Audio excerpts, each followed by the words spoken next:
How to drive a stick. If you want to know how to drive a manual transmission car or a car that's referred to as a stick shift, you've come to the right video. When executed properly, it should look something like this.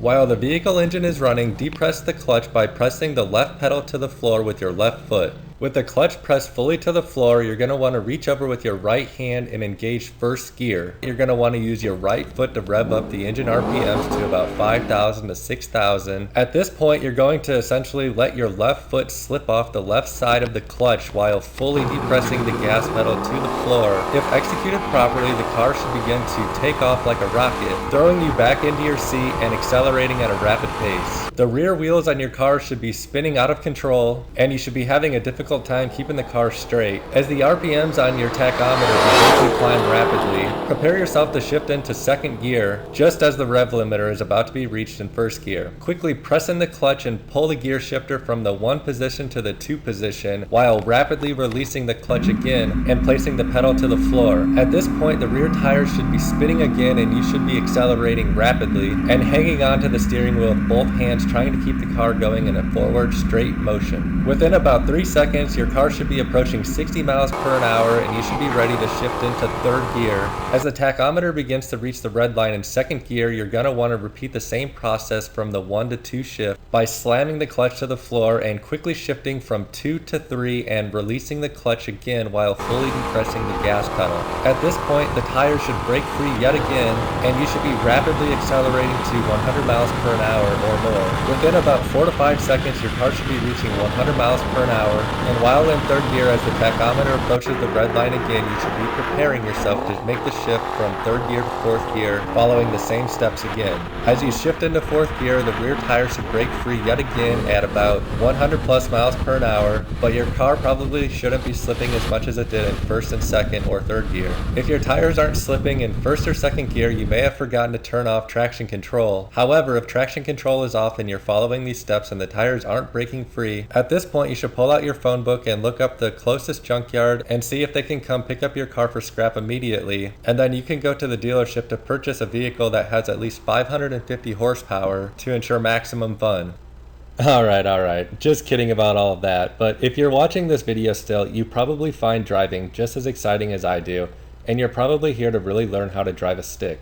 If you just stick with me for the next few minutes, I'm going to teach you some real tips about how to drive a stick. If your car can't do a burnout, don't worry about calling up the junkyard. You probably don't want to learn how to drive a manual in a high horsepower car anyway. Alright, so let's get into this. How to drive a stick. What's up guys? Today we're going to learn how to drive a stick shift car. Today we're in a Ford Mustang Shelby GT500, which is pretty much, just a normal car with a little bit more horsepower and better performance than maybe a Honda Civic or something like that. The first thing that you're going to notice about a stick shift car or a manual car is the shifter knob in the middle and then the pedals down here, where you actually have 3 pedals instead of 2. The one on the left is the clutch, the one on the right is the gas pedal, and the middle is the brake. And essentially for the pedals, you're going to use your right foot for the gas pedal and brake just like a normal car. And the left, you're going to use your left foot on the clutch pedal. And then obviously you have the gear shifter in the middle, where normally you have either 5 or 6 gears and a reverse gear, which can be on the right or the left. It just depends on what manufacturer, how they decided to make the car. In order to get into reverse, typically what you have to do in a lot of cars is you have to actually pull up on the shifter as you get over here near reverse, or push down on the shifter so it'll actually let you get in. This car, you don't need to do that. It'll just go straight into reverse without pushing it up or pulling it down, but some cars you have to do that. So before you even think about trying to actually drive the car, you're going to want to get familiar with the gears and the clutch. So Before you even start up the car or anything, you're basically going to want to just feel the clutch, push it in a few times, see what it feels like. The stiffness. You can't tell where it actually grabs and hooks up to the engine until it's started, but we're going to do that in just a moment. Also, before you start the car, you're going to want to play with the gears a little bit, move them around, put it into first and second and third, just move it around, get familiar with how it works before we even start the car. So the next thing we're going to want to do is basically get familiar with putting the clutch in and shifting the gears. So when you're shifting gears, when the car started and you're actually going, you're going to always have the clutch down before you move the gear shifter in or out of gear. To get a little practice here, basically we're going to put our foot down on the clutch and then engage into first gear. So now it's in first gear, and now what we're going to do is basically just push the clutch. The clutch is already in, so we can let it out and pretend like we're rolling away. And then basically push the clutch in, pull it into second, and let off the clutch. And then push the clutch in and put the gear shifter in third, then let off. And then same for fourth gear. So we're in third right now. We're going to push the clutch in and then pull it back into fourth and then let off the clutch after it's in fourth gear. So that's basically what we're going to do when the car is started and running. Now again, don't ever move the shifter in or out of gear without using the clutch. If you do, you're basically going to hear like a grinding sound and you're going to grind one of your gears a little bit. Now, basically a manual car, a stick shift car, when it's off, you're going to want to have it in neutral almost always, except for maybe if you're on a hill, sometimes I'll leave it in gear. But basically, you leave it in neutral when it's off and you leave the e-brake on so the car doesn't roll away, because when it's in neutral, it'll basically just roll away if you're on a hill or something like that. So you want to have the e-brake on. So basically when we start the car, we're going to want to put our foot on the brake and push the clutch in completely. Then just turn the key like a normal car and it's going to start right up. At this point, as long as it's not in gear, you can let off the clutch. You have to have the clutch in for most cars in order to start it, probably just a safety mechanism.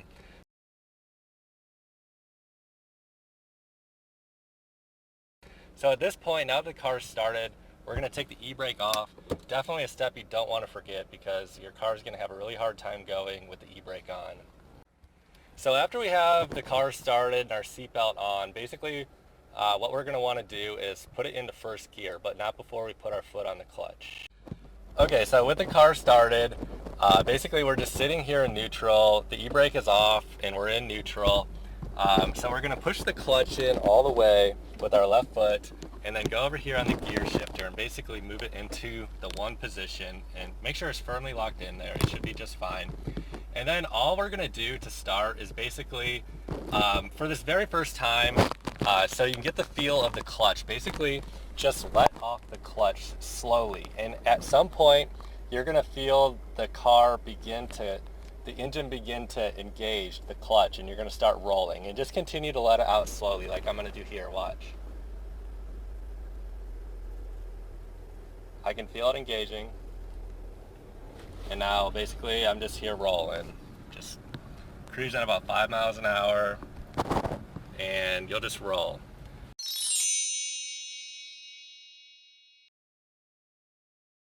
So let's stop now. Okay, so we're past basically the first step here, putting it into first gear. That's pretty much the hardest part about driving a manual. Once you get this down, upshifting, basically going from 1 to 2 and 2 to 3, 3 to 4 is like the next step, and that's like really actually pretty easy. So let's just do the same thing here again. Put it into first. The clutch is fully down. I'm going to let off. Give it a little bit of gas at the same time.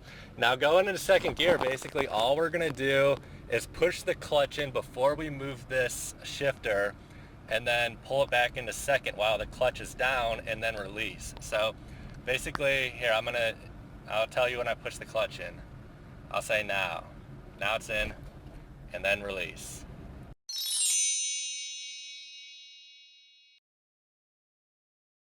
It's that easy.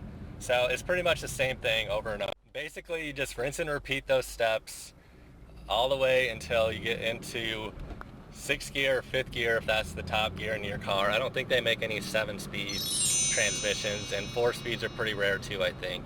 So it's pretty easy. You just pretty much push the clutch in and then pull it into the next gear and release the clutch, giving it a little bit of gas as you engage the next gear.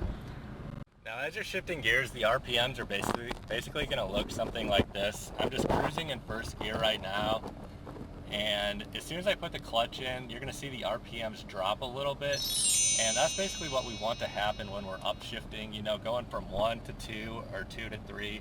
The RPMs are going to drop just a little bit as you push the clutch in and let off the gas. And then you can see I pulled it in the 2nd and it engaged, and basically we're rolling again. And now I'm going to go from 2 to 3, gear 2 to gear 3 here. So the RPMs are dropping a little bit. And basically the lower you keep the RPMs, the better gas mileage you're going to get. Now in general, it really depends on your car, but you know, as you go faster, you're going to be upshifting, and pretty much in this car, when I'm about 41, 42 miles per hour, I can have my car all the way in 6th gear. Basically, 1st gear is just to get you rolling, so you're going to want to shift out of 1st gear pretty much as soon as possible after you're going about 5 or 10 miles per hour. And then 3rd gear is mainly like the driving gear for cruising around town and stuff for most cars, 2nd or 3rd. 4th is, you know, maybe like 45 mile per hour, 35, 45 mile per hour cruising. And then 5th and 6th are pretty much only for the highway. You're never really going to use those. But I mean, it's really good to have those high gears like 6th gear, because even in a car like this that has 550 horsepower, having that 6th gear, I can cruise on the highway and get 25 miles per hour or 25 miles per gallon in this 550 horsepower car, just because basically the RPMs are at about 1,000 when I'm cruising at like 60 or so. I mean, it's, or I guess that would be 45, or you know, the RPMs are pretty low though, basically like 1,500 when I'm going about 60. Another tip for you guys, when you're stopped at a red light or something, basically you're not going to want to leave your car in 1st gear, sitting there in 1st gear with the clutch covered. You're going to want to put it in neutral until you know the lights are pretty much about to change and turn green, because it'll cause just additional wear on basically the clutch and the gearbox by letting it sit there in 1st gear. I don't understand like exactly everything behind it, but basically like you know, all the experts, that's what they say. You don't want to leave your car in gear while you're sitting with the clutch covered. Now I know some people do it and some people would argue it, but with my 2 cars, you know, they last. My Honda Accord was my last manual, and that one lasted forever. And you know, I just follow this basic rule. When you're using reverse, you know, whether you have to pull up or push down or however whatever you have to do to get it in reverse. Sometimes there's that trick like I mentioned before. A lot of times when you're backing up, basically, you know, it's just like putting it in 1st gear, except for your car is going to go backwards. Now, a lot of times, like, reverse is actually kind of a fast gear, or, you know, you don't want to be going fast backwards all the time, you know, especially if you're like backing into a parking space or something. So you might not want to let the clutch all the way out. You might want to just kind of feather the clutch a little bit, you know, let the engine begin to engage but not fully engage the clutch, because you don't want to take off and like, you know, 5 miles per hour backwards is actually pretty fast if you're not on like an empty road or something. A lot of times, you know, when you're going in reverse, you're trying to you know, basically be careful and not try to crash into anything. So pretty much I would recommend not putting the clutch out all the way. You know, don't let reverse engage fully, because you're probably going to go way faster than you want to go. Another tip for you guys, if you're on a hill, basically where if, you know, there's a car behind you, even if there's a car not behind you and you're on a hill, you might want to use your e-brake to prevent yourself from rolling back. Now, this is a pretty good way that you can get rolling without rolling backwards. You can get moving forward. So pretty much like if you're on a hill, you're going to want to put the clutch down just like normal, and keep your foot over the brake so your car doesn't roll backwards. Go ahead, put it in first gear, and then let your foot off the brake, or before you let your foot off the brake, pull the e-brake up. Now, you know, there's a button here. You're going to want to keep this button pressed so you can easily let it back out. Basically, the button out, you know, it's going to stay locked up. So pretty much what you're going to want to do is pull this brake up and then let this brake out. And then you have it in gear, and basically you're going to start giving it a little bit of gas and letting the clutch out. At the same time, you're holding the brake so you don't roll back. And as you can feel the motor begin to pull you forward, then you're going to start letting the brake out slowly. So, you know, basically you're just going to start rolling forward then, you know, kind of like this. So that's a little tip for you, just to help you prevent from rolling backwards on a hill.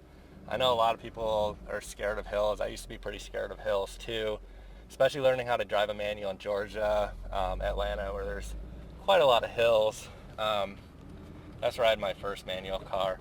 So that was actually a pretty helpful tip for me, you know, using the e-brake when I'm on a hill so I don't roll back and run into somebody or something like that.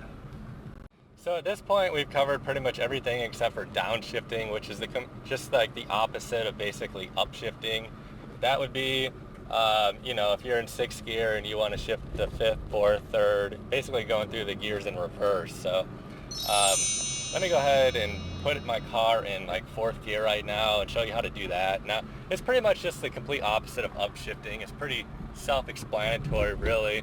All we're going to do here is basically give it a little bit of gas as we shift up, because if you remember, when we're upshifting, basically the RPMs are dropping, so we're getting better gas mileage. As we're upshifting, basically it's going to be the opposite. So, you know, the RPMs are going to be going up, and if you do this properly, you can basically use the engine to slow your car down. You're not going to want to use the clutch to slow your car down, because I mean, using the engine to slow your car down, that can, I mean, it's kind of a lot of fun for somebody who likes driving a manual. It's just, you know, part of the driving experience, the stick shift experience. But also, I mean, you can use the engine to slow your car down so your brakes will last longer. So basically, let's go ahead and get into it here. So we're in 4th gear right now, and we're gonna upshift. So essentially, all I'm gonna do is push my foot down on the clutch fully, and then pop it from 4th into 5th, or not 5th, 4th into 3rd gear, and give it a little bit of gas at the same time, just to bump the RPMs up a little bit. See, the RPMs are at about 1,000 now, so all we're gonna do is push it in 3rd and kick the RPMs up just a little bit there, you can see. And I mean, it's gonna be the same for going 3 to 2 as well. So I'll keep the camera here in the RPMs, and basically, we're just going to kick it up just a little bit here, and by pushing on the gas a little bit, you're going to basically help the car have a smoother transition between gears. If you don't push the gas at all, you might kind of feel the car lurch forward, and it's a little bit harder, you know, on your clutch and gearbox and all that stuff. So basically, as you're pretty much upshifting or downshifting, you're going to want to give it gas as you're re-engaging the gear. But downshifting in particular, you want to kick the RPMs up. Now, one thing I do want to comment on now, pretty much, I mean, you're not going to hurt your car. There's only really one way that you're going to hurt your car, and that would be a mechanical over rev of the engine. And this is something you don't really need to worry about too much. It's probably not going to happen, but let me just tell you like what exactly this is. So if we take a look at the RPM, the tachometer is what it's called, where the RPMs are, you can see that basically up by the 6,000, right after 6,000, it turns red. That's basically the red line of the car, and you don't want the tach ever going over that. So let me rev it up and hit it. You're gonna hear basically, I'm gonna let this little motorcycle drive by before I do so I don't scare him, but this engine's pretty loud. But basically, what we're gonna do here is rev the engine up and hit the rev limiter, and then, you just gave me a nod. Basically, we're gonna rev the engine up, and it's gonna hit the rev limiter, and basically you're gonna hear the engine kind of like bouncing off the rev limiter. It's gonna make a different sound, and it won't let you rev it any higher. So let me show you this. See, did you kind of hear it? You go like, nah, nah, nah. I don't know exactly, but you hear the sound basically. So the engine is designed, all modern cars are pretty much designed, so like you're not gonna over rev the engine, but there is a way that you can do it accidentally, or that the car can't basically stop you. So the way that would happen basically is if you were in, say, let's say you were in third gear, hitting, basically your RPMs are at like 6,000 roughly, and if you happen to downshift from third gear into second gear and let the clutch out when you know, you're in third gear, the RPMs are at 6,000 say, so you put it in second gear and let the clutch out, like your RPMs are mechanically gonna over rev the engine. Like it would go up to like 7,000 or 8,000 probably if you did that, and that is extremely bad for the engine. Like you can destroy your engine within like minutes doing something like that. So basically you don't want to downshift your car if the RPMs are like really high. You know, basically what I'm saying here is like if you were on the highway in sixth gear and downshifted into second when you were going 60 miles per an hour, like you're pretty much guaranteed going to cause damage to your engine. So don't do something silly like that. You want to keep the tachometer below the rev limiter always. Driving a manual can be a lot of fun. You know, driving a stick shift it makes driving a lot more fun for me. My first car wasn't a stick, and that wasn't really my choice, but you know, you get what you can take when you're in high school, and I was driving an 88 Caravan. It wasn't manual, but you know, having a stick shift car can be very enjoyable. So, you know, you can have a little bit of fun with it too. You know, like you don't have to let the clutch out really slow and have the RPMs really low when you're taking off. You know, you can basically do something like where you can kick the RPMs up to like 3,000 and then basically just kind of let the clutch out fast, and like you'll take off quick, you know, and that's something that an automatic, you can't really have that kind of fun with. Now you don't want to do it too often, and you want to be careful about how you're doing it because you don't want to slip the clutch too much. But it can be fun doing stuff like that. Basically like launching the car like I did in the beginning of this video. So that looks basically something like this. I'm just going to rev it up and kind of let the clutch out and show you what it looks like. Now my car has a couple different traction modes. So basically, you know, I can put mine on like sport mode, advanced track sport mode, or just regular traction control on, or I can turn the traction control off. But basically, you know, that means that the back tires are going to slide everywhere like in the beginning of this video probably. So I'm just going to go ahead and put on sport mode, just like that, and pretty much just rev it up a little bit, like 3,000, and then kind of like let the clutch out fast. So if your car has good horsepower, you know, basically you're just going to take off and start moving quickly, and that can be pretty fun. Alright guys, that's pretty much about it when it comes to driving a manual. I hope this video has been helpful for you. Go ahead and click on the like button down there. Subscribe to my channel if you want to see more cool videos of my car, or other helpful videos about, you know, manuals, or, you know, just driving in general. Click the subscribe button. Go ahead and share it with your friends if you think it'll help them learn how to drive a manual too. So, alright guys, have fun driving.